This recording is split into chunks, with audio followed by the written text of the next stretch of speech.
ফিরহাদ আলম আপনি লিখেছেন, শাওয়াল মাসে বিয়ে করা কি সুন্নাত, এটা কতটুকু সত্য? শাওয়াল মাসে নবী করিম সাল্লাল্লাহু আলাইহি সাল্লাম আয়েশা রাদিয়াল্লাহু আনহাকে বিয়ে করেছেন এবং তার সাথে বাসরও হয়েছে এই মাসে। সেটা নবী করিম সাল্লাল্লাহু আলাইহি সাল্লামের এই বিষয়টা নাকি নিয়ে আয়েশা রাদিয়াল্লাহু আনহা গর্ব করতেন। এটি ঠিক, এটি বিভিন্ন হাদিস দ্বারা প্রমাণিত। কিন্তু এর মানে কি শাওয়াল মাসে বিবাহ করাই সুন্নাত?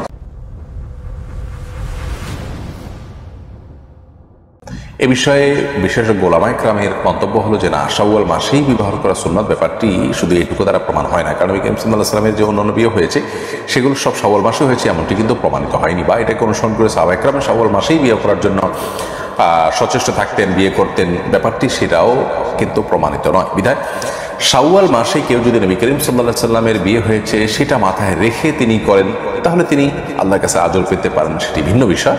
বাট শাওয়াল মাসে বিয়ে করা সুন্নাহ, এটি প্রমাণিত হওয়ার জন্য এই ঘটনা যথেষ্ট নয়। মূলত আয়েশা রাদিয়াল্লাহু আনহা শাওয়াল মাসে তার বিয়ের বিষয়টা নিয়ে গর্ব করতেন। এর মূল কারণ হলো যে শাওয়াল মাসে বিয়েটাকে আপনার অপয়া মনে করতো বা অকল্যাণকর মনে করতো জাহিলি যুগের মানুষেরা, সেটাকে বিদরিত করার জন্য নবী করিম সাল্লাল্লাহু আলাইহি ওয়াসাল্লাম শাওয়াল মাসে বিবাহ করেছিলেন। অতএব সেটা একটা ভিন্ন প্রেক্ষাপট ছিল। এর মানে এই নয় যে শাওয়াল মাসেই বিবাহ করাটা উত্তম এবং বা সওয়াবের কাজ বা বিশেষভাবে ফজিলতপূর্ণ। জাহিদুল ইসলাম সবুজ সুমাইয়া রওনক আপনি লিখেছেন, নফসকে নিয়ন্ত্রণ করতে না পেরে নিজেকে হালকা আঘাত করাতে কি খুব গুনাহ হবে? দেখুন, প্রথম কথা হলো যে নফসকে নিয়ন্ত্রণ করতে না পারলে নিজের প্রতি নিজে আত্মশাসনের অংশ হিসাবে নানাবিধ শাস্তি আরোপ করা যেতে পারে, আর্থিক শাস্তি আরোপ করা যেতে পারে বা বন্দিগি আরোপ করে নেওয়া যেতে পারে। কিন্তু নিজেকে নিজের শরীরকে নিজে আঘাত করা, এটা মৌলিকভাবে শরিয়ার যে স্পিরিট তার সাথে যায়। হালকা আঘাত করলেন, সেটা অবশ্য না জায়েজ বা হারাম হবে না, কিন্তু তারপরও এটি আপনার কোনো পদ্ধতি নয়। আল্লাহ সুবহানাহু ওয়া তাআলা বলেছেন, ওয়ালা তুলকু বিআইদিকুম ইলা তাহলুকা, তোমরা নিজেদেরকে ধ্বংসের দিকে ঠেলে দিও না, নিজেকে কষ্টের মধ্যে ফেলে দিও না। তো সেটা আমাদের করা উচিত নয়। তবে হ্যাঁ, এ ধরনের অপরাধ হয়ে গেলে রাত জেগে ইবাদতবন্দি করা, সাদকা করা, নামাজ কালাম পড়া, কোনো একটা ইবাদতের মধ্যে নিজেকে আবদ্ধ করে ফেলা, নিজের জন্য সেটাকে আবশ্যক করে নেওয়া, এরকম কাজের মাধ্যমে নিজের নফসকে নিয়ন্ত্রণ করার চেষ্টা করা যেতে পারে।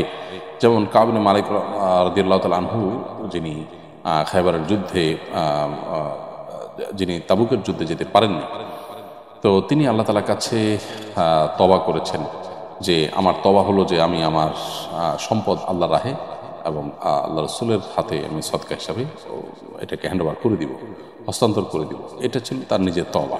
তো এই ধরনের তওবা হতে পারে যে নিজের প্রতি নিজে সাদকা আবশ্যক করে নিলেন। আর এর বাইরে আপনি নিজেকে নিজে প্রহার করলেন, এরকম কোনো তওবার শিক্ষা বা কালচার ইসলাম আমাদেরকে সেখানে। তাছাড়া নিজেকে নিজে আঘাত করা, নিজেকে ধ্বংসের দিকে ঠেলে দেওয়া, এটা কোন আলোকে নিষিদ্ধ, যেটা আমরা একটু আগে আয়াতের মাধ্যমে জানলাম। মুসলমানদের নিকাহ, তালাক, মিরাস ইত্যাদির ফয়সালা করার জন্য শরিয়া কোর্টের দাবি উঠেছে। এই দাবির সঙ্গে আপনি একমত কিনা? এটা বাস্তবায়নের পদ্ধতি কি হতে পারে? চমৎকার একটা দাবি, সন্দেহের সাথে আমরা একমত। এটা বাস্তবায়নের জন্য পাকিস্তান সহ পৃথিবীর যে সমস্ত দেশের শরিয়া আদালত রয়েছে সেগুলোর শরণাপন্ন হওয়া যেতে পারে।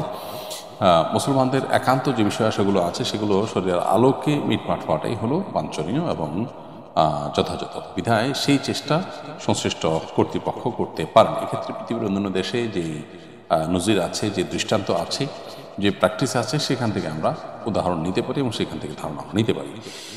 সন্দেহভাবে এতে আপনি যাদেরকে শাসন করছেন তাদের চাওয়া অনুযায়ী তাদেরকে শাসন করলেন, ব্যাপারটা জন আকাঙ্ক্ষার প্রতিফলন হিসাবেই দেখা যায়। যার কারণে এ ব্যাপারে সরকার পজিটিভ চিন্তা করতে পারেন বা করা উচিত।